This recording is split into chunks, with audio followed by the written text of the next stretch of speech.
Hi guys, welcome to the Language Lad YouTube channel. My name is Johnny. In today's video we're going to be talking all about nouns. So what exactly is a noun? Well, a noun, quite simply, if you look this up, you will find that nouns are the names of people, places or things. So people, places or things, that is what you will find in nearly all definitions of what a noun is. Interestingly, I feel there's a little bit more to it than that, as we'll explain later when we come on to the idea of abstract nouns, because I think if you get too fixated on people, places and things, yes, you will understand what the majority of nouns are, but there's a whole category known as abstract nouns that you might get a little bit freaked out by, so we'll come on to those later. But in terms of the basics of what nouns are, that is a pretty good definition to hold on to: people, places and things.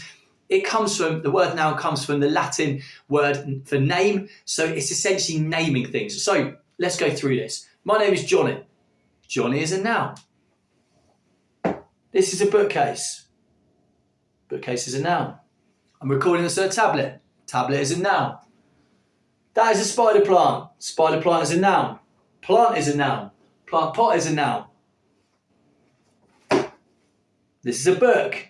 Book is a noun. Try and put the book back easily. Very nice, yes. Bookshelf. Shelf is a noun. Wall. Wall is a noun. So you see, it's essentially everything that you see around you in the universe that can be named, the actual name of that thing itself. Pen.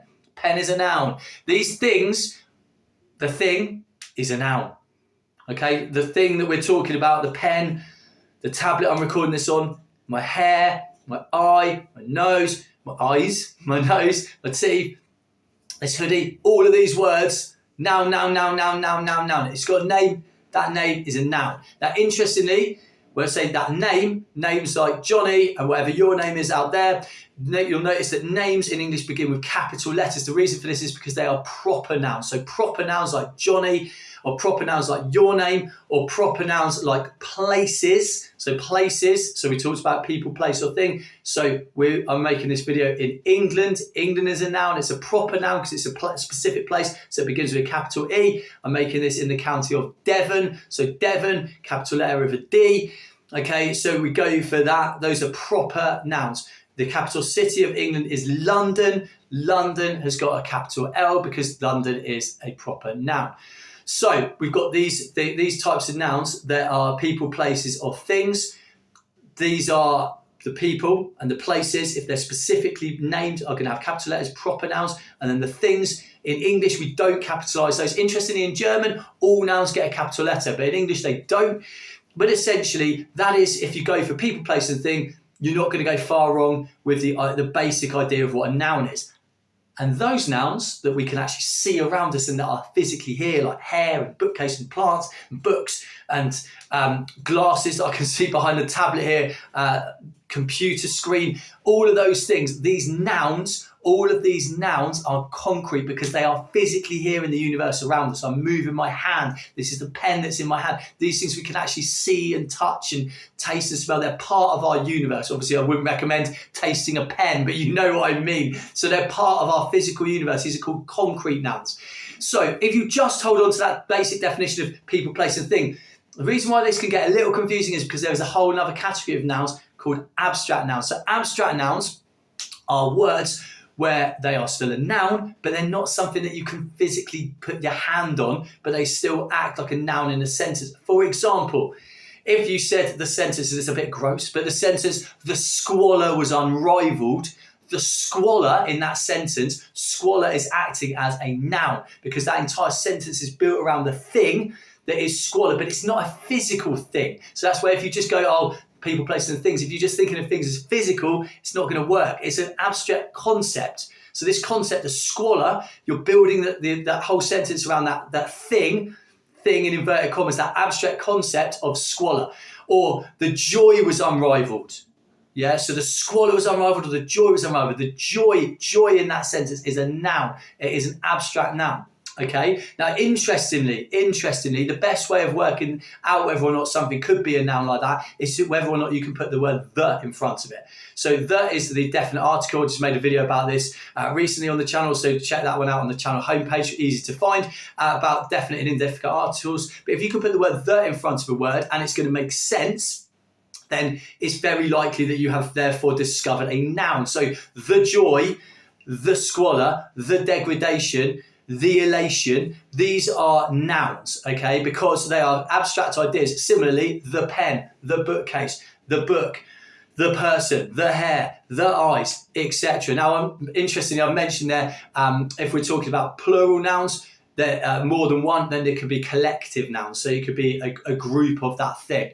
Okay, so a pride of lions, yeah. So that the collective word there for the group of lions is a pride, the pride of lions. So the lions are a noun in that sentence. Okay, so therefore it could be like the word for the collective, the pride of lions. That's a collective noun in that context.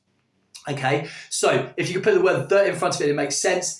You probably and also the thing, then you're going to know it does because it's the pen. Like you can see it. But if it works with an abstract idea, that you have discovered yourself there a noun. So the elation, the degradation, the squalor, the joy, etc. Okay. Now the way to test that would be something like if you went for the word blue, as in the color. If you said like the blue, like the blue what? You need more. So the blue pen lid, noun. Blue is describing the noun, so blue is acting like an adjective. Now, interestingly, obviously, blue can also be a name. So in the context where blue is a name of a person or a name of an animal, so one of our close family members has got a dog called Blue. So that dog, the word blue there, is a noun because it's the dog's name. But blue as in the colour of this pen lid, that is describing the pen lid, so it's not a noun. The red what? Yeah, the quickly what? I don't know what you mean, the quickly. That doesn't make any sense. But the joy, so, okay, we can create a sentence around that idea, that noun, that name of the thing in the sentence. Boom, that is your noun. Yeah. So the fast what? Okay, so this is how we discover these abstract nouns. So the concrete nouns is pretty obvious. People, places, things that we can actually see and touch, and they're part of our known universe. But these abstract ones are a little bit more complicated first, but actually once you get your head around it, not that complicated at all. If you can put the word the in front of it, and it's going to make sense to base the rest of the sentence around that. You found yourself a noun. Happy days. Now, if you're interested in this idea of nouns, you may well want to watch my next video, which I'm going to be releasing, which is about noun phrases. Okay, so that's going to take this on to the next level of showing us what we mean by the phrase, or the words, noun phrase. Because nouns on their own, not that complicated once you get your head around it. Certainly people, place, or thing, that's easy to remember. Comes from the Latin word name. Then it's abstract ideas, a little bit more challenging, but can it work with the word the? Easy way of remembering it and understanding it. And noun phrases, if that has got you a little bit bamboozled, we will be doing a video on that very shortly. So stay tuned for that, and try and find it on the channel homepage. If you are searching through the channel, I'm sure it will be there because I'll release it straight after this one. So have a lovely day, my friends. Catch you next time. Schönen Tag noch. Arrivederci. Ciao for now. Adios. Que tengas un buen día. Bye.